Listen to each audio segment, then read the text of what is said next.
Welcome back, motorized bike enthusiast. In today's video we're going to have an update on the YD100 to see where it currently stands on performance. We're going to take a look at the Zeda Triple 40 that we rebuilt in the last video, and then we're going to take the Basset Blaster out for a nice cruise and a top speed run. I'm also going to have a brief discussion on tuning, entry-level tuning, and some of the headaches which are involved when you first get into it.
So let's start this video out with the Triple 40 that we just rebuilt, and we'll ask ourselves the ever important question anytime anybody does work to a motor: will it start?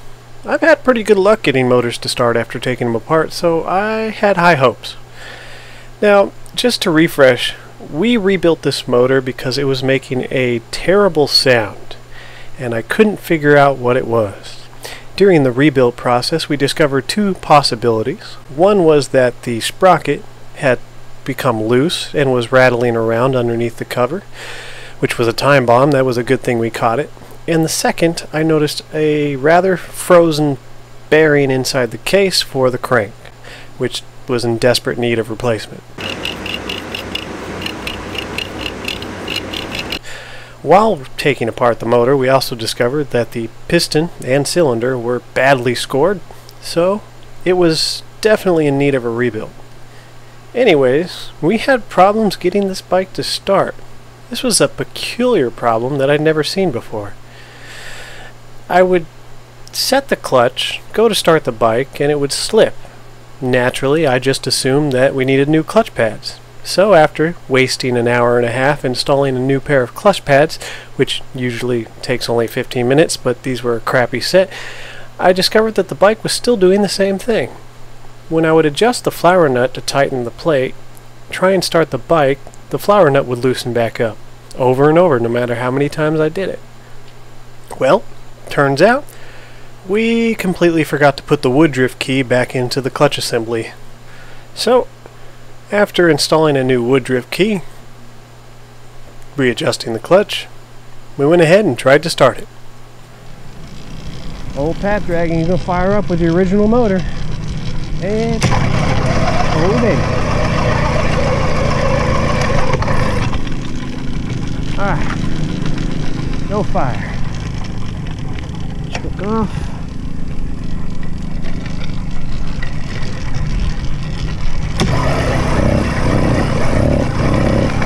We got something.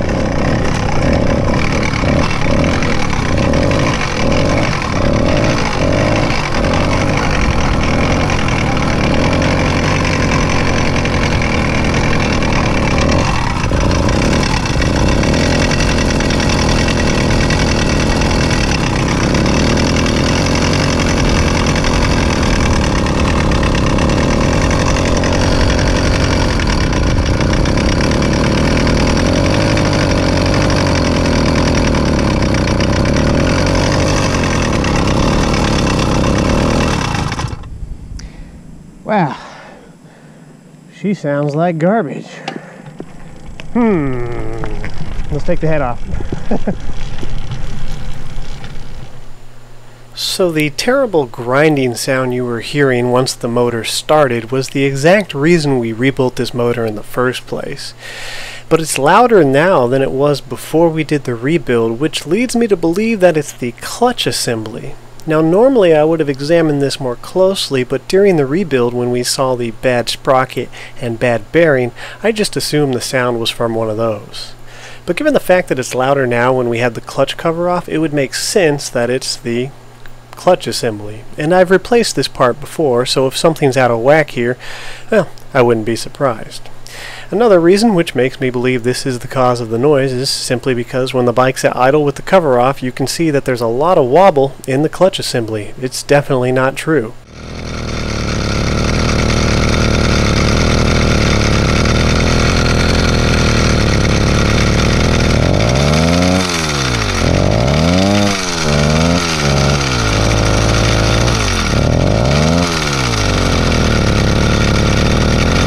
There's not much I think I can do about that because these bearings are pressed into the clutch assembly, and really with the price of these things it's just not worth dealing with. So that's pretty much all we got on the Zeda Triple 40 at the moment. We're going to go ahead and replace this assembly again and see if the noise goes away. The good news is, even if this is the problem, we should still be able to ride the bike without fear of causing severe damage to the motor itself.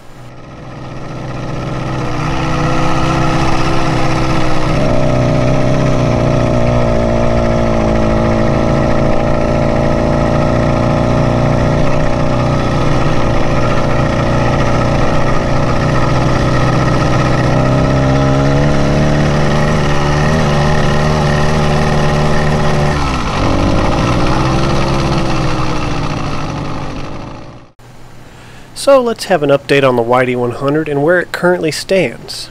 Also have a refresh on where we left off. But before we get into that, I just want to give you guys kind of a heads up.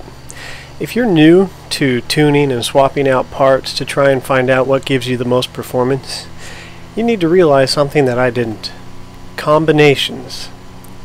See, when I started modifying this motor after we did the port match, I would do one thing at a time. I would open up the exhaust a little bit, test performance. In our case, we lost top end. I would try a different jet. It really just like the stock jet. Other than a sprocket, there wasn't really much else we could do to get past the performance we had. Now when we moved to the reed valve, that's when I realized now you have to try all of those things again that you already tried to see if they make a difference. Combinations of certain parts once you add a new part might give you more performance than you had before, so an idea that you previously shelved might come back up and have potential. This doesn't sound like a big deal, but when you realize that you have to take parts off, put parts on, mess with jets, take the bike out for rides repeatedly over and over, you'll start to actually have respect for the people who have been able to tune their bikes, spent the time and effort to get them running at just that perfect sweet spot. Now the big disadvantage to modding the YD100 in my opinion is price of parts, which I didn't think about when I started digging into this motor. See, a piston for a YD100 at the time of this video is $40, as opposed to a $20 piston you can get on a PK80. That's double the price.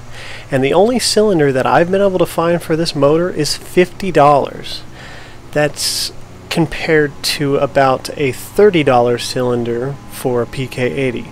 So already you're spending almost double the price you would on replacement parts. Now this is a big deal because usually on these motors you can say, okay, I'll try something, if it doesn't work and something breaks then I'll just replace the parts.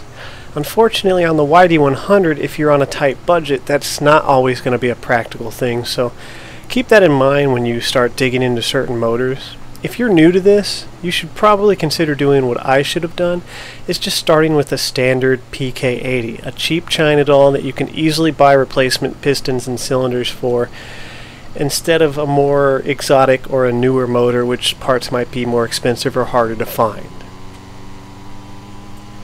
Now with all that out of the way, where did we leave off? With the motor port matched, stock exhaust, stock intake, removed the airbox, kept the filter, and went down to a 36.2 sprocket, we achieved a top speed of 42 miles an hour on flat ground. When we added the reed valve, I chose the valve with 4 reeds, 2 on the top, 2 on the bottom. They're carbon fiber reeds. I windowed the piston myself, and our performance pretty much just fell right on its face. The motor lost all of its bottom end, it had really sluggish mid-range, and had no top end. Well, thanks to some input from the community page, I was able to find out that by going back to something that didn't work before, opening up the exhaust should help us out, and it did. I unplugged the 1/4-inch hole in our exhaust and immediately regained not only the torque we lost in the low end, but a little bit more. So with the reed valve and a 1/4-inch hole in the exhaust cap, we got quite a bit more torque than the motor had before. It was definitely noticeable. Mid-range has a strange miss. As the bike accelerates, you can hear it. It just miss, and it's doing this no matter where I put my jets and my needle.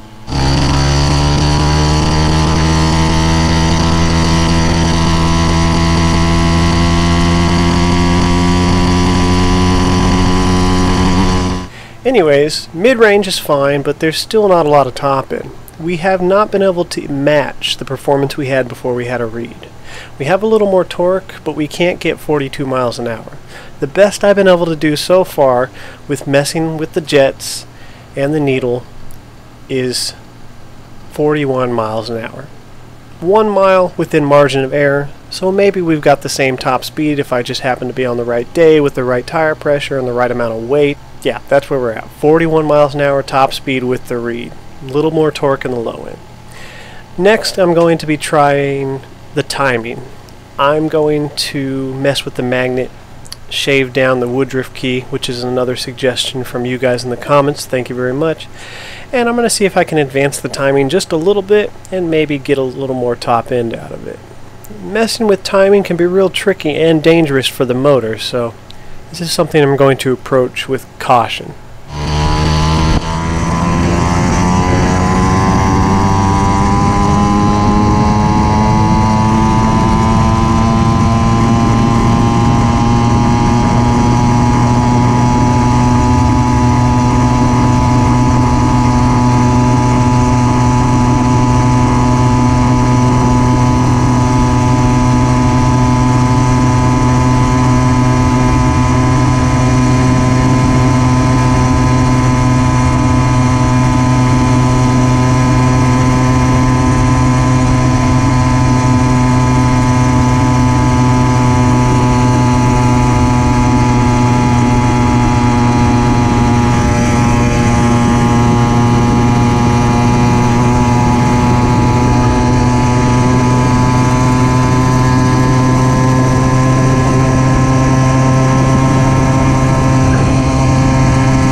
In conclusion, in my opinion, I think we've pretty much maxed out the limits of what we can do on a stock intake and stock exhaust.